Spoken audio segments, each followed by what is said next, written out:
Welcome to the Tipping Point Show. I'm Jimmy Evans. Thank you for joining me today. I have a very special guest, one of our most popular guests, Bill Salus, and he has written a new book called The Future War Prophecies that we're going to be talking about. You're going to want to hear that. Before we get to Bill, let me just say we have our prophecy conference coming up on September the 16th at Fellowship Church right here in Grapevine, Texas. We have a killer lineup of speakers that day. It's going to be a fabulous conference. Rabbi Jonathan Cahn, I believe he's the most profound prophetic voice in the world today. He's not just going to be there and be there speaking, he's also going to be blowing the shofar and having a special service for Rosh Hashanah. September 16th is Rosh Hashanah. We're praying that Jesus comes during the conference. Wouldn't that be fantastic? And so we're going to get together. We're going to encourage each other, hear some great teaching. Dr. Tony Evans, one of the greatest teachers in the world today, is going to be there teaching on Bible prophecy.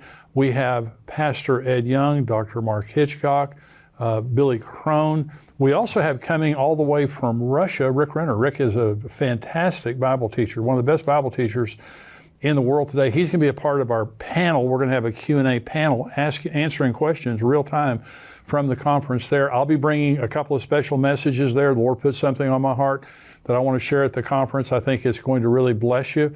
But I guarantee you one thing, you're going to leave encouraged. You're going to leave with a better understanding of what's happening in the world right now.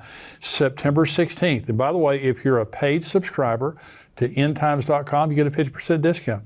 And so we also have the live stream. And so it's $49 for the live stream. If you're a paid subscriber, you get a 50% discount off that. We would love to have you be a part of the conference, but it is coming up now very quickly. So you need to sign up right now, endtimes.com.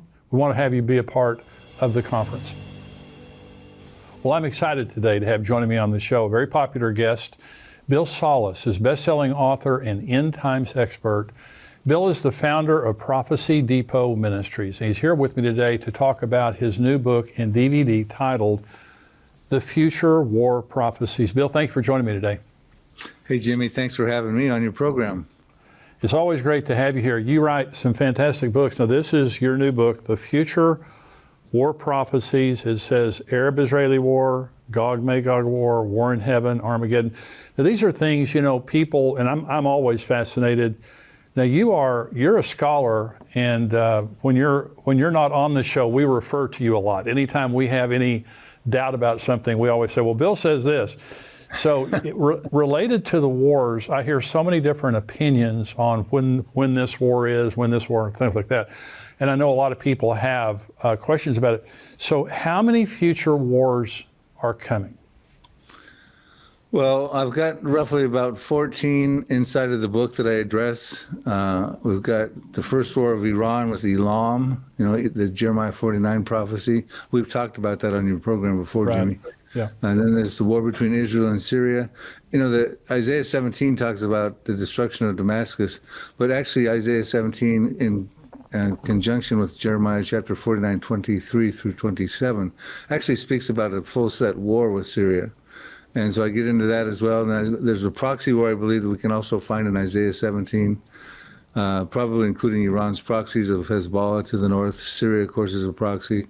Hamas, the Houthis, and even some Shiite militias in Iraq, the Hamas and Gaza, etc. And then I believe, and I sort of sequence these as I'm telling you right here. I believe this will be the sequence and order of events, but of course I could be off a little bit. Then I believe the Psalm 83, final Arab-Israeli conflict, would then happen. Then Ezekiel 38, the Gog and Magog war. Then you get into the seal judgments. You got the wars of the white horseman, the Antichrist, the fiery red horseman, the second horse of the apocalypse, probably world wars, holy wars with the pale horseman, the fourth horseman of the apocalypse. And then you get into the trumpet judgments, the fifth and sixth trumpets. The fifth trumpet, it talks about a locust invasion, which torments all the mankind for 5 months. And I believe those are demonic. That's a demonic invasion. I put forward the arguments for that in the book. Then we have the sixth trumpet war that kills 1/3 of mankind, the 200 million man army, which I also believe is demonic as well. Then we get into the war in heaven in the mid part of the tribulation. We get into God's wrath gets poured out in the bowl judgments during the tribulation. Then at the end of the tribulation, you have the final battle at Armageddon, the Armageddon campaign, if you will. And then you think, well, the wars are over for the millennium, but then after the end of the millennium, the second war of Gog and Magog happens when Satan gets loosed out of the bottomless pit. So there's a whole lot of important information covered in this. We're looking, Jimmy, in the near future of the coming of a war-torn world is what's going to happen here. It's just, you do such a good job of the sequencing of this and your rationale. And we're going to go into a little bit more detail related to Iran and Syria and some of those kind of wars. I want to go back for just a minute. Now, the war in Iran, the war of Elam that you first mentioned in Jeremiah 49, now this is when Elam experiences, Iran, southern Iran experiences some kind of a disaster so huge that it says that the people of Elam are scattered literally around the world, and that Elam is uninhabited. And so you think, you were talking about sequencing, you think that's next? I really do, and I think that would trigger the proxies of Iran to go against Israel. We just mentioned who they were a moment ago. I believe at that point Israel is in a massive war against Syria, and in the midst of that war, Damascus gets destroyed. Other major Syrian cities get desolated by the children of Israel. We're told in Isaiah 17, verse 9, and then the destruction of Damascus appears to happen overnight. It says in Isaiah 17, verses 14, one night you see him speaking of Damascus in the masculine pronoun, but in the morning he is no more. It sounds like they get probably a nuclear weapon takes them out. But I do believe what triggers that is the Elam War. Well, they practiced, the Israelis last year, their chariots of fire, military exercise between all of their branches of military. They practiced bombing Iran and then immediately protecting their own borders.